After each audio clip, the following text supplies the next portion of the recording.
muy amplio, yo voy a hacer algo como panorámico, refiriendo un poco como es Lorca y América, responde con los dos viajes, porque los dos grandes, las únicas veces que sale de España, es América. Voy a empezar un detalle que tú dijiste que es poco sabido. En realidad, la primera vocación de Lorca es la música. Él quería estudiar piano a París, ¿no? Porque era muy amigo además de Manuel de Falla. Sí. Manuel de Falla, estamos hablando de los músicos más importantes de la historia de España, el mayor que Lorca. Pero bueno, la familia no quiso que se fuera a París. Todos los grandes compositores o pianistas, digamos, de tradición escrita, de música clásica se diría, iban a estudiar a París. Después se fueron sus grandes amigos, Dalí, Buñuel, él nunca fue. Una sola noche pasó en París, rumbo a Estados Unidos cuando se va, que ahí justamente eso, ¿no? Quería un poco focalizar, ubicar en el tiempo los dos viajes para después concentrarme un poco en la parte de Uruguay y allí Pablo va a profundizar sobre las repercusiones, digamos, ¿no? de Lorca en la literatura uruguaya y también en el teatro uruguayo. O sea, fue muy importante lo de él. Ahora bien, uno puede pensar por qué incluso los 18 días de Uruguay, ¿no? ¿Por qué son tan importantes? Porque yo diría que tendríamos que tener claro que después de Miguel de Cervantes, el escritor español de todos los tiempos, y miren que hay escritores y poetas, sobre el que más se ha escrito es sobre Lorca. O sea, y realmente ha eclipsado una cantidad de excelentes escritores. También, obviamente, por esa muerte temprana, ¿no, verdad? Por el mito Lorca, por lo que todos cuentan que fue por el atractivo que tenía como persona. Todos lo dicen, todos absolutamente. Un imán. Si alguien leyó, lo recomiendo el libro, la autobiografía de un genio, de Dalí. Dalí es un escritor espectacular. Escribe también fuerte y pinta. Fueron íntimos amigos, ¿no? Y Dalí en esa autobiografía dice, Dalí, ustedes saben, era un egocéntrico, un individuo que llegaba a éxito. La única persona que en mi vida, y ya murió como a los 80 y pico de años, la única persona que en mi vida en una reunión fue el centro, me sacó a mí del centro, fue Federico García Lorca. Con eso está todo dicho. Pero bueno, más o menos, entonces, ¿a qué voy? Que lógicamente los pasos después, cuando una persona su mito importa, todo lo que decía Lorca importa, creo que fue básicamente también por esa muerte, ¿no? Antes de tiempo, y trágica. Entonces, ahí importa cada paso de él, ¿no? De su vida en España y fuera de España. Ahora, la primera salida de él es en el año 29, o sea, en el verano del 29, digamos, del norte, ¿no? Él dice que va a estudiar ahí. Él ya tenía Romancero Gitano, era la obra más importante que tenía, en la Pineda, pero ahora se lo conocía por el Romancero Gitano. Ahora, él dice que va a estudiar inglés, fue a la Universidad de Columbia, lo notaron allí, lo inscribió Ángel del Río, que era un catedrático que lo tomó como un padre y viajó con él a Estados Unidos.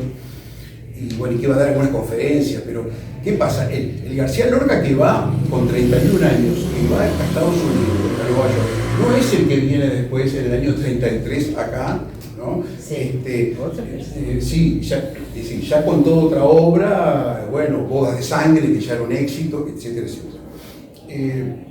Voy a dar a cortar porque esto podría ser, y no quiero porque si no, uno puede hablar y hablar y hablar, y bueno, pero de todas maneras, él va por una, eso surgió después, ¿no? Él va por una reacción afectiva, por un tema afectivo. Estaba en una gran depresión, ¿no? Lo había dejado un amigo, un compañero, bueno, que era homosexual, pero evidentemente todo eso era muy tapado en la España de aquel momento, pero en el entorno familiar lo veían mal los amigos y el padre era muy adinerado, y propiciaron ese viaje para que cambiar de aire, para que se fuera de España. A ver, bueno, él va a Estados Unidos, va a Nueva York básicamente, después va a Cuba, ¿no? Pero allí está, o sea, en total, desde que sale de España, que va a Estados Unidos, va a Cuba como 3 meses, estuvo un año fuera de España. Y bueno, él en Estados Unidos no aprendió una sola palabra de inglés, ni capaz de decir una frase en inglés. Se pasó rodeado de los pocos españoles que había, que eran importantes. Estaba León Felipe, estaba Gabriel Maroto, que había sido uno de sus primeros editores. Había muchos españoles en Nueva York, muchos más todavía en La Habana, ¿no? Pero bueno, entonces, en realidad él da algunas conferencias, que eso era un poco su fuerte también, ¿no? Él da, pero pocas conferencias, que después acá sí va a dar, tanto en Argentina, en Cuba, en Argentina y acá en Montevideo va a dar una cantidad de conferencias, ¿no? Que fueron siempre a teatro lleno. Ahora, él en realidad no pudo profundizar demasiado en la cultura, digamos, por decirlo, estadounidense. Bueno, Estados Unidos es un continente, ¿no? Pero sí lo que era Nueva York. Sin embargo, ustedes saben, él captó algo de esa ciudad, porque uno pasa raya y ¿qué queda de Federico García Lorca de su viaje a Estados Unidos? Poeta Nueva York. Es una obra mayor, es una obra extraordinaria. Y bueno, él, si uno ve la documentación, ciertas cartas, lo que él decía, se nota la impresión de Nueva York, esa cosa deshumanizada, esa cosa que, ¿no? Él que era un hombre, era un muchacho de su tierra, de la tierra, ¿no? Decía, acá no se reparte el pan ni el vino. Él era asombrado de lo que es esa megalópolis, ¿no? No hay más que leer el poeta de Nueva York. Entonces él siente eso. A mí me gustaba mucho comparar lo que había escrito y lo que había sentido Joaquín Torres García respecto a Nueva York. Eso es toda otra temática, ¿no? Pero hay cosas parecidas. Torres García había estado unos años antes. Bueno, después se va a Cuba. Federico le tenía miedo a todo. O sea, no va de Nueva York a La Habana en barco, sino que hace 2.000 kilómetros para Florida, para viajar menos en barco. Sí, tenía miedo de eso. De todo, de los ascensores, de barcos. Sí, vio la crisis de Wall Street, ¿no? Sí, él dice que vio gente arrojándose. A ver, yo llegué a hablar yo conocí a la hermana menor de Lorca, que tuve la suerte en Madrid, la traté, y traté también al sobrino, y Fernández Montesino, que creo que Pablo, no sé si Pablo no lo conoció. Fernández Montesino, con el que tuve una linda relación, me contaba, pero mira que mi tío, a mí me encantaba que dijeran, no, mi tío, y estaba hablando de Lorca, mi tío era un exagerado, inventaba cosas, me daba esas cosas, ¿no? Que sí, es un genio, pero inventaba cosas, yo decía cosas que de repente, para quedar bien decía cosas, me acordé, decía cosas que no pensaba. ¡Qué fantástico! San José es la ciudad más hermosa que vi en mi vida en el mundo.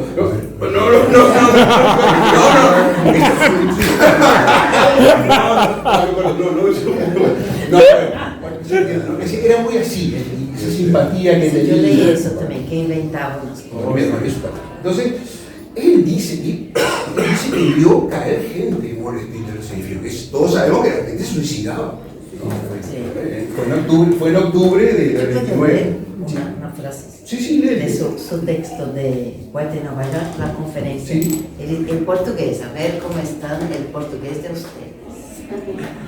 Ele diz: no entanto, o mais verdadeiramente selvagem e frenético não é o Harlem. O impressionante por ser frio, cruel, é Wall Street.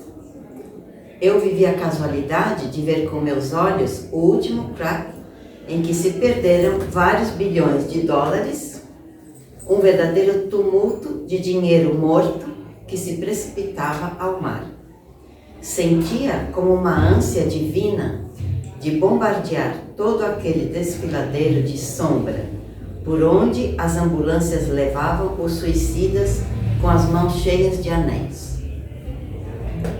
Fuerte eso. Sí. Wow. Sí. Lo que tú Sí, exacto.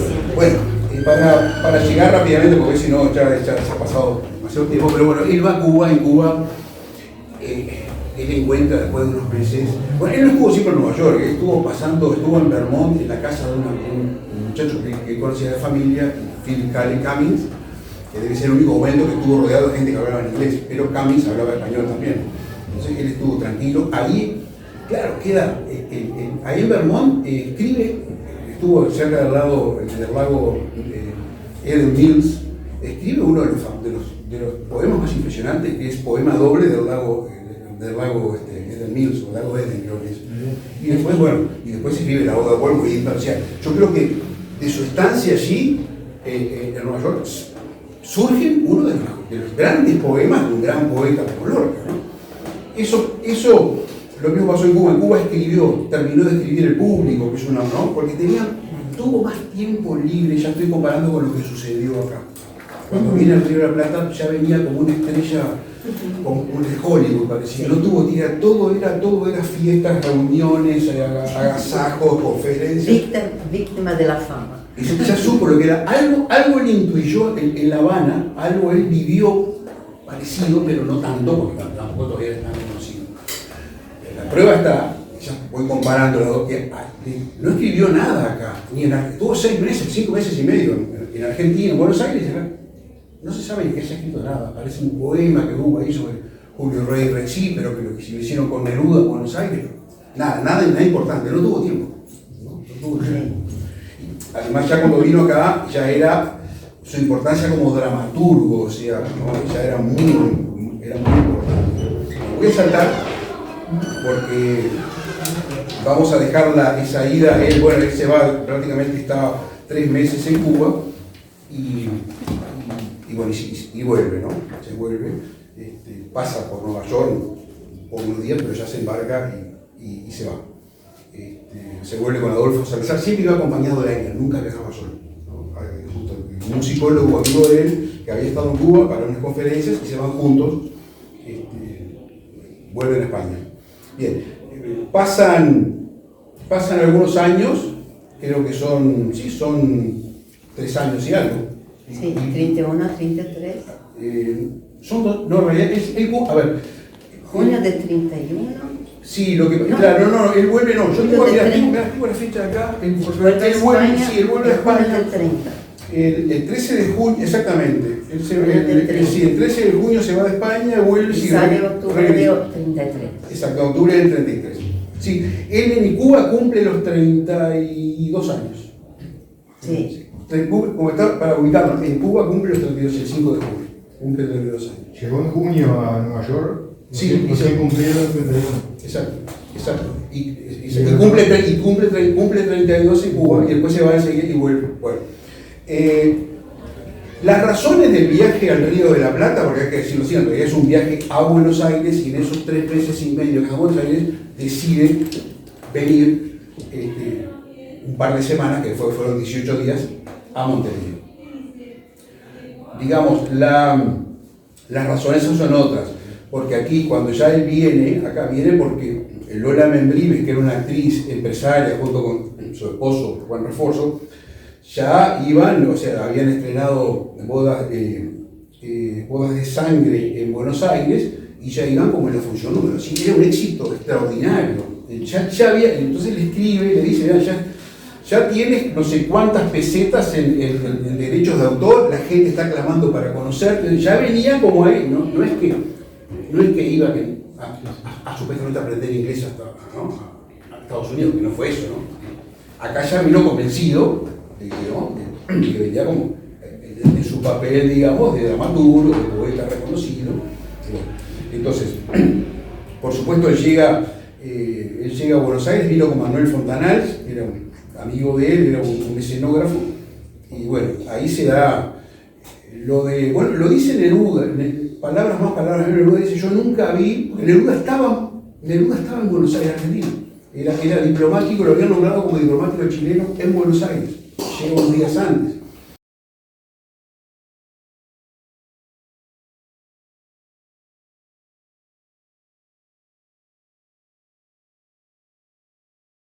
Se hacen íntimos amigos, pero bueno, el ambiente de Argentina era una cantidad de gente. Allí estaba Enrique Amorín también, que fue fundamental como guía. aquí cuando estuvo en Montevideo, ¿no? Pero bueno, entonces, él realmente, bueno, en Neruda dijo, yo vi la apoteosis máxima que ningún poeta de nuestra raza ha recibido. Recibiendo, o sea, cómo lo habían tratado a Lorca en Buenos Aires. No hay más que ver después lo que es la prensa, todo acá mismo, ¿no? Los elogios permanentes, bueno, etcétera, etcétera. Viene, paso todo por arriba porque quiero terminar lo posible, viene a Uruguay. Las razones por las que viene a Uruguay, bueno, hay razones, hay una razón que tiene que ver justamente con Lola Membrives, que era la actriz que en ese momento estaba muy interesada en que Federico terminara de escribir Sherman.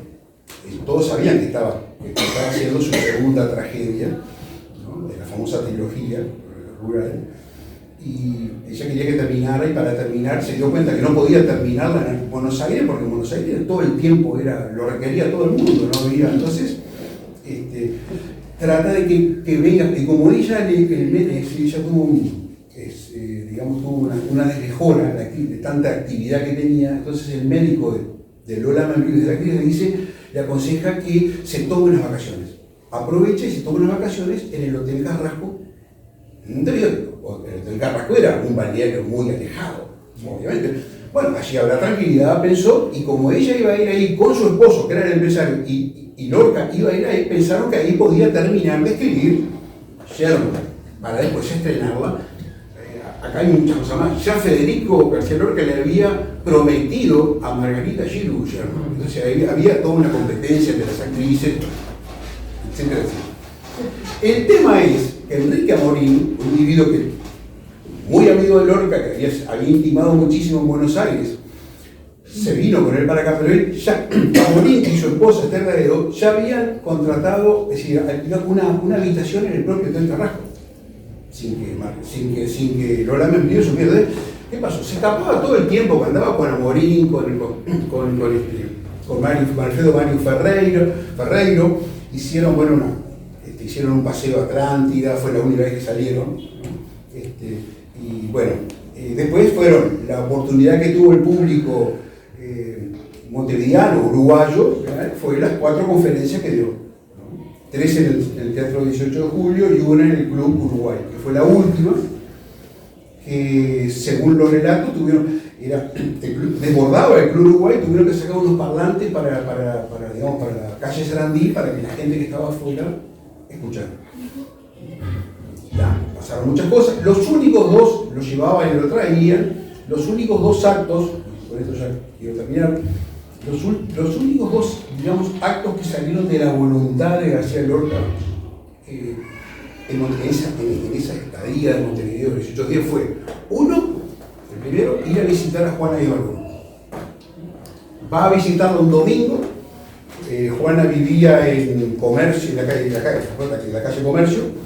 Va, y cuando llega, no sé con quién, evidentemente alguien lo llevó, no, eso en las crónicas no está. Cuando llega, Juana, católica, practicante, está saliendo para misa. Bueno, acompaña a veces, y Federico lo acompaña a misa, van a la iglesia de Tapes, ¿no? Y ahí hay una crónica, un recuerdo muy lindo de Juana de Oro, cuando él lo ve, que él está ahí muy serio en la iglesia.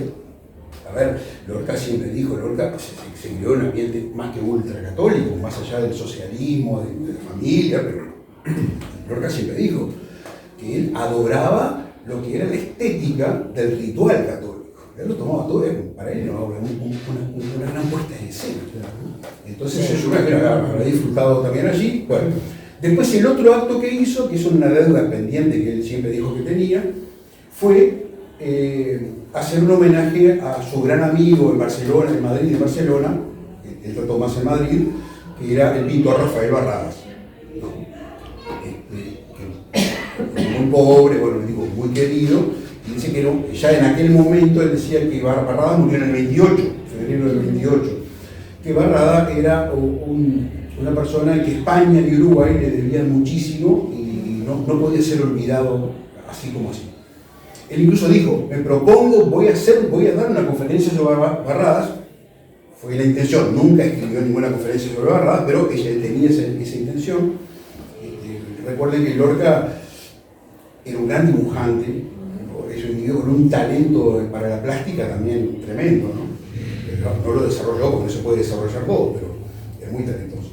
Bueno, entonces eso fue el día antes de que se volviera, él se volvió el 16 de febrero para Buenos Aires, hablamos de febrero del 34, 1934, él reúne a los amigos de acá, ahí estaba Mora Guarnido, que creo que Pablo hará algo de eso, que era un amigo de él de toda la vida, de Granada, que estaba acá, entonces reúne, hay una foto, serán unas 20 personas, en el cementerio del museo, ¿no? En un día nublado,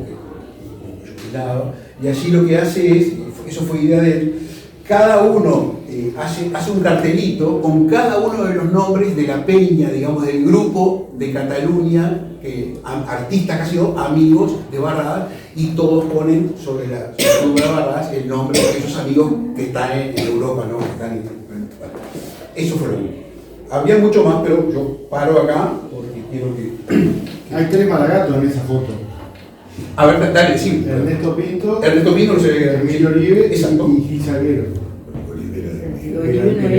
Bueno, pero... Bueno, sí, será que estuvo vinculado no, perdón, mire que esto no estoy imitando a Federico García Lorca, pero es impresionante San José, entonces. Por favor. No, no es.